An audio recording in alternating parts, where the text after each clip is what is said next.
महाभारत से मिलते हैं ये 25 सबक। आपने जान लिए तो जीत जाएंगे जिंदगी की जंग। महाभारत की शिक्षा हर काल में प्रासंगिक रही है। महाभारत को पढ़ने के बाद इससे हमें जो शिक्षा या सबक मिलता है उसे याद रखना भी ज़रूरी है। तो आओ हम जानते हैं ऐसी ही 25 तरह की शिक्षाएं जो हमें महाभारत, युगंधर और मृत्युजन पढ़ने पर मिलती हैं। हालांकि यह भी सच है कि आप महाभारत पढ़ेंगे तो हो सकता है कि आपको कुछ अलग शिक्षा या सबक मिल जाए। जीवन हो योजनाओं से भरा। जीवन के किसी भी क्षेत्र में बेहतर रणनीति आपके जीवन को सफल बना सकती है, और यदि कोई योजना या रणनीति नहीं है तो समझो जीवन एक अराजक भविष्य में चला जाएगा जिसके सफल होने की कोई गारंटी नहीं है। भगवान कृष्ण के पास अगर 5 पांडवों को बचाने का कोई भी प्लान नहीं होता तो पांडव कौरवों से किसी भी मामले में नहीं जीत सकते थे। नंबर 2, संगत और पंगत हो अच्छी। कहते हैं कि जैसी संगत वैसी ही पंगत, और जैसी पंगत वैसा आपका जीवन। आप लाख अच्छे हैं, लेकिन यदि आपकी संगत बुरी है तो आप बर्बाद हो जाएंगे। लेकिन यदि आप लाख बुरे हैं और आपकी संगत अच्छे लोगों से है तो आप उनकी सुनते भी हैं तो निश्चित ही आप आबाद हो जाएंगे। कौरवों के साथ शुकनी जैसे लोग थे और पांडवों के साथ कृष्ण। अगर आपने शुकनी मामा जैसी संगत पाल रखी है तो आपका दिमाग चलना बंद ही समझो। कहते हैं कि अधूरा ज्ञान सबसे खतरनाक होता है। इस बात का उदाहरण है अभिमन्यु। अभिमन्यु बहुत ही वीर और बहादुर योद्धा थे, लेकिन उसकी मृत्यु जिस परिस्थिति में हुई उसके बारे में सभी जानते हैं। मुसीबत के समय यह अधूरा ज्ञान किसी भी काम का नहीं रहता। आप अपने ज्ञान में पारंगत बने। किसी एक विषय में तो दक्षता हासिल होना ही चाहिए। दोस्त और दुश्मन की पहचान करना ज़रूर सीखें। महाभारत में ऐसे कई मित्र थे जिन्होंने अपनी ही सेना के साथ विश्वासघात किया। ऐसे भी कई लोग थे जो ऐन वक्त पर पाला बदलकर कौरवों या पांडवों के साथ चले गए। शल्य और युयुत्सु इसके उदाहरण हैं। इसलिए कहते हैं कि कई बार दोस्त के भेष में दुश्मन हमारे साथ आ जाते हैं और हमसे कई तरह के राज उगलवा लेते हैं। कुछ ऐसे भी दोस्त होते हैं जो दोनों तरफ रहते हैं, जैसे कौरवों का साथ दे रहे भीष्म, द्रोण और विदुर ने अंततः युद्धों में पांडवों का ही साथ दिया। हथियार से ज़्यादा घातक बोल वचन होते हैं। महाभारत का युद्ध नहीं होता यदि कुछ लोग अपने वचनों पर संयम रख लेते। जैसे द्रौपदी यदि दुर्योधन को अंधे का पुत्र भी अंधा नहीं कहती तो महाभारत नहीं होती। शिशुपाल और शकुनी हमेशा चुभने वाली बातें ही करते थे, लेकिन उनका हश्र क्या हुआ यह आप बहुत अच्छे से जानते हैं। सबक यह है कि कुछ भी बोलने से पहले हमें यह सोच लेना चाहिए कि इसका आपके जीवन या हमारे जीवन पर या हमारे परिवार के जीवन पर क्या असर पड़ेगा। जुए और सट्टे से दूर रहो। शकुनी मामा ने पांडवों को फंसाने के लिए जुए का आयोजन किया था। इसके चलते पांडवों ने अपना सब कुछ दांव पर लगा दिया। अंत में उन्होंने द्रौपदी को भी दांव पर लगा दिया था। यह बात सभी जानते हैं कि फिर क्या हुआ। इसलिए जुए, सट्टे और षड्यंत्र से हमेशा दूर रहो। ये चीज़ें मनुष्य का जीवन अंधकार में बना देती हैं। सदा सत्य के साथ रहो। कौरवों की सेना पांडवों की सेना से कहीं ज़्यादा शक्तिशाली थी। एक से एक योद्धा और ज्ञानी कौरवों का साथ दे रहे थे। पांडवों की सेना में ऐसे वीर योद्धा नहीं थे। कहते हैं कि विजय उसकी नहीं होती जहां लोग ज़्यादा हैं, जहां धनवान हैं या फिर कोई बड़े पदाधिकारी हैं। विजय हमेशा उसकी होती है जहां पर ईश्वर होते हैं, और ईश्वर हमेशा वहीं होते हैं जहां पर सत्य होता है। इसलिए सत्य का साथ कभी ना छोड़े। सत्य की ही जीत होती है। सत्य के लिए जो करना पड़े वो करें। लड़ाई से डरने वाले मिट जाते हैं। जिंदगी एक उत्सव है, संघर्ष नहीं। लेकिन जीवन के कुछ मोर्चों पर व्यक्ति को लड़ने के लिए हमेशा तैयार रहना चाहिए। जो व्यक्ति लड़ना नहीं जानते, युद्ध उसी पर थोपा जाएगा या उसको सबसे पहले मारा जाएगा। महाभारत में पांडवों को यह बात श्री कृष्ण ने अच्छे से सिखाई थी। पांडव अपने बंधु बांधवों से लड़ना नहीं चाहते थे, लेकिन श्री कृष्ण ने समझाया कि जब किसी मसले का हल शांतिपूर्ण तरीके से नहीं निकलता तो फिर युद्ध ही एकमात्र विकल्प बच जाता है। कायर लोग युद्ध से पीछे हटते हैं। युद्ध भूमि पर पहुंचने के बाद भी अर्जुन युद्ध नहीं करना चाहता था। जब भगवान श्री कृष्ण ने उनसे कहा कि न कोई मरता है और न कोई मारता है, सभी निमित्त मात्र हैं। आत्मा अजर और अमर है, इसलिए मरने या मारने से क्या डरना। खुद नहीं बदलोगे तो समाज तुम्हें बदल देगा। जीवन में हमेशा दानी, उदार और दयालु होने से काम नहीं चलता। महाभारत में जिस तरह से कर्ण की जिंदगी में उतार चढ़ाव आए, उससे यही सीख मिलती है कि इस क्रूर दुनिया में अपना अस्तित्व बनाए रखना कितना मुश्किल है। इसलिए समय के हिसाब से बदलना ज़रूरी होता है, लेकिन यह बदलाव ही उचित है जिसमें सभी का हित हो। कर्ण ने खुद को बदलकर अपने जीवन के लक्ष्य तो हासिल कर लिया, लेकिन वे फिर भी महान नहीं बन सके, क्योंकि उन्होंने अपनी शिक्षा का उपयोग समाज से बदला लेने की भावना से किया। बदले की भावना से किया गया कोई भी कार्य आपके समाज का हित नहीं कर सकता। शिक्षा का सदुपयोग जरूरी है। समाज ने एक महान योद्धा कर्ण को तिरस्कृत किया था, जो समाज को बहुत कुछ दे सकता था, लेकिन समाज ने उसकी कदर नहीं की, क्योंकि उसमें समाज को मिटाने की भावना थी। कर्ण के लिए शिक्षा का उद्देश्य समाज की सेवा करना नहीं था, अपितु वो अपने सामर्थ्य को आधार बनाकर समाज से अपने अपमान का बदला लेना चाहता था। समाज और कर्ण दोनों को ही अपने अपने द्वारा किए गए अपराध के लिए दंड मिला और आज भी मिल रहा है। कर्ण यदि यह समझता कि समाज व्यक्तियों का एक जोड़ मात्र है जिसे हम लोगों ने ही बनाया है, तो संभवतः वह समाज को बदलने का प्रयास करता, न कि समाज के प्रति घृणा करता। अच्छे दोस्तों की कदर करो।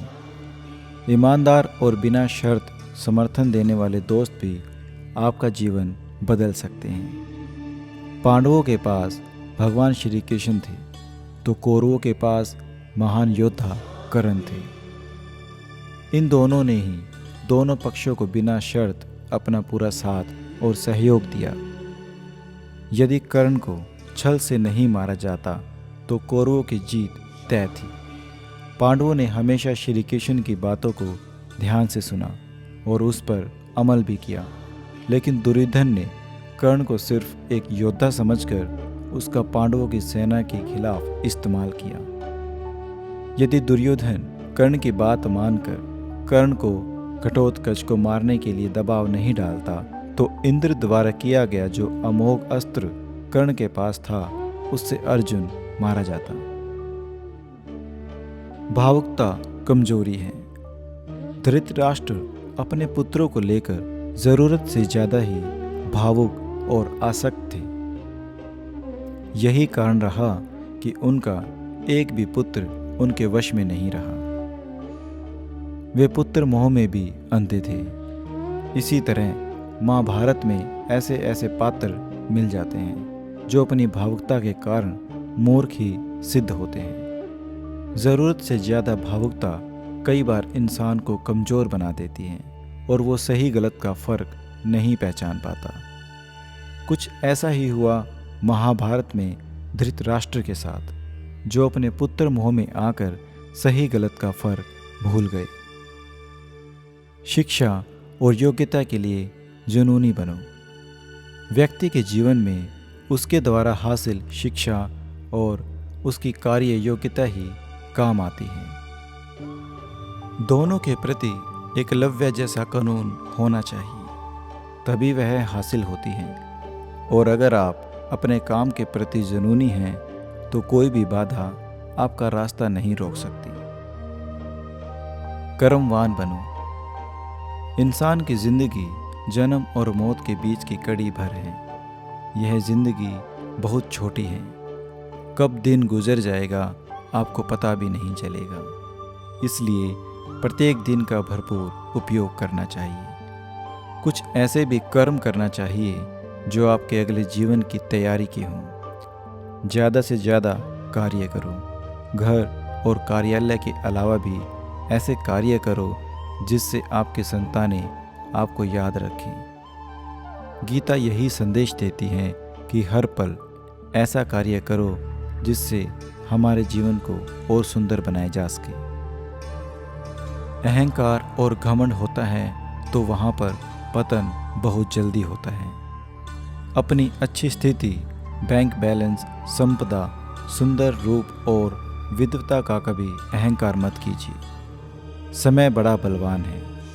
धनी, ज्ञानी, शक्तिशाली पांडवों ने वनवास भोगा और अति सुंदर द्रौपदी भी उनके साथ वनों में भटकती रही।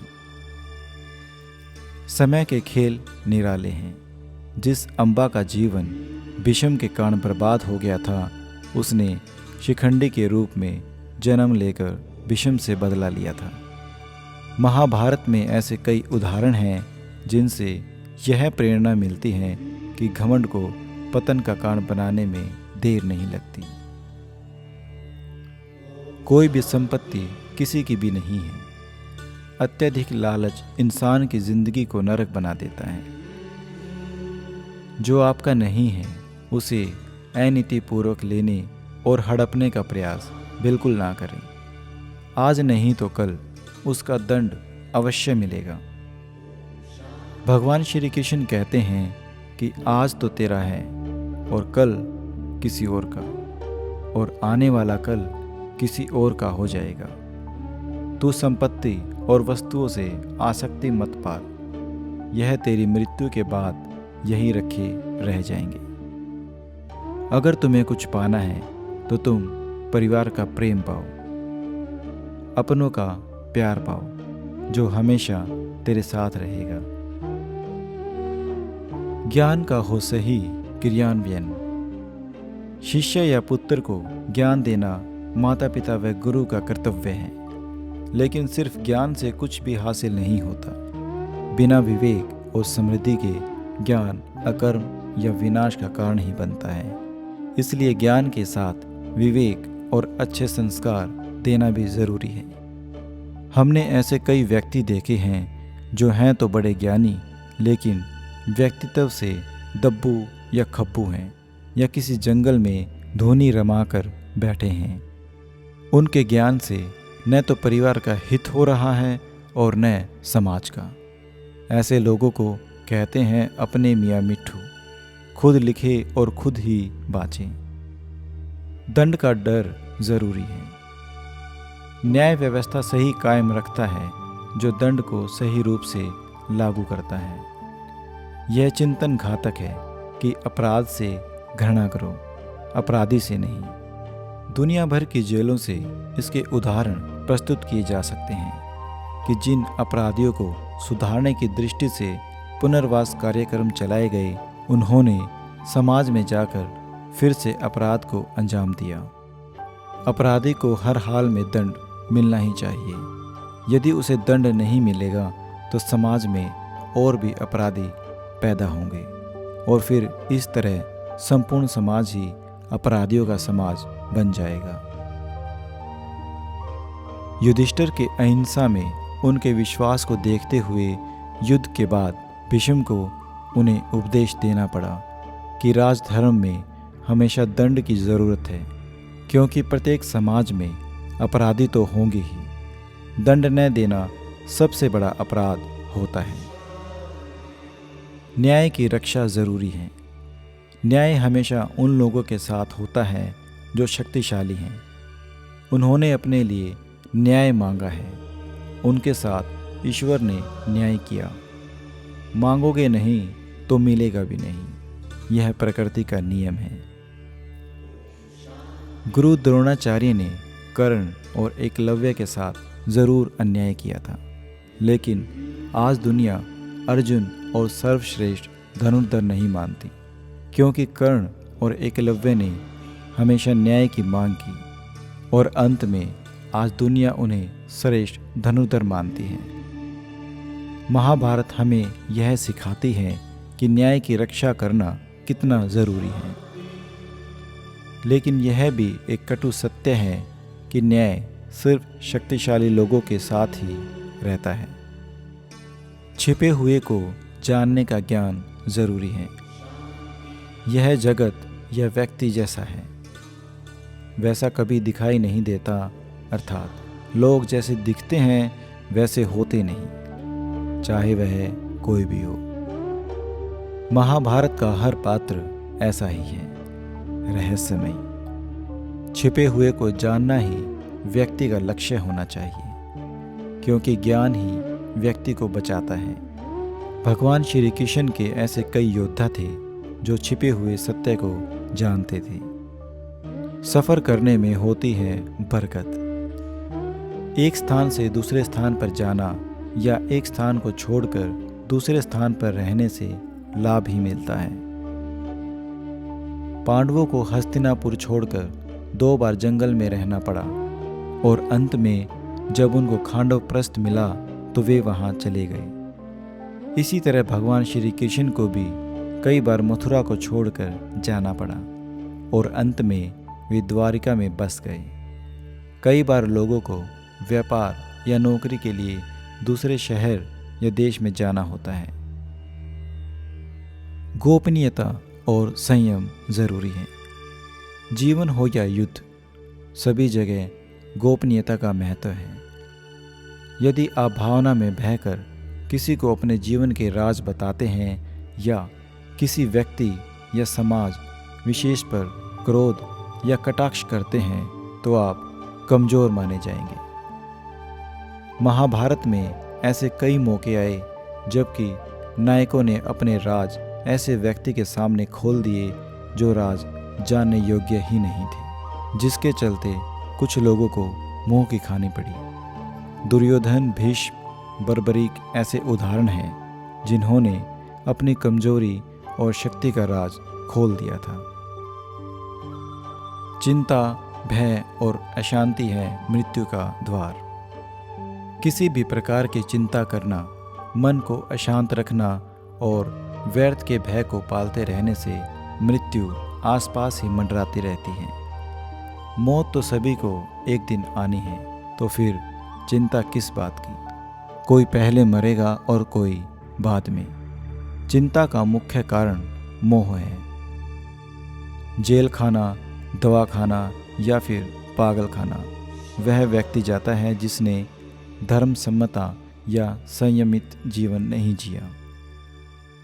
बहुत महत्वाकांक्षी है या जिसने धन और शक्ति के आधार पर रिश्ते बना रखे हैं या जिसे अपनी संपत्ति की सुरक्षा की चिंता है। महाभारत को पढ़ने से हमें यही शिक्षा मिलती है कि चिंता मुक्त जीवन सबसे बड़ी दौलत है। इंद्रियों को संयम रखना जरूरी है। इंद्रियां कभी तृप्त नहीं होती। जो इंद्रियों के वश में है उसका पतन निश्चित है। बहुत से लोग आजकल किसी न किसी प्रकार की आदत या नशे के गुलाम हैं। ऐसे लोगों का धीरे धीरे क्षरण होता जाता है। इंद्रिय संयम आता है संकल्प से। महाभारत का हर पात्र संकल्प से बंधा हुआ है। शक्ति का संचय इंद्रियों को वश में करने से ही संभव हो पाता है। राजा या योद्धा को नहीं करना चाहिए परिणाम की चिंता। कहते हैं कि जो योद्ध या राजयुद्ध के परिणाम की चिंता करता है वह अपने जीवन और राज्य को खतरे में डाल देता है। परिणाम की चिंता करने वाला कभी भी साहसपूर्वक न तो निर्णय ले पाता है और न ही युद्ध कर पाता है। जीवन के किसी भी मोड़ पर हमारे निर्णय ही हमारा भविष्य तय करते हैं। एक बार निर्णय ले लेने के बाद फिर बदलने का अर्थ यह है कि आपने अच्छे से सोचकर निर्णय नहीं लिया या आप में निर्णय लेने की क्षमता नहीं है। ये थी महाभारत की शिक्षा। अगर आपको हमारी वीडियो अच्छी लगे तो आप हमारे चैनल को सब्सक्राइब ज़रूर कर दें और साथ में लाइक भी कर दें। वीडियो को ज़्यादा से ज़्यादा शेयर कर दें। धन्यवाद।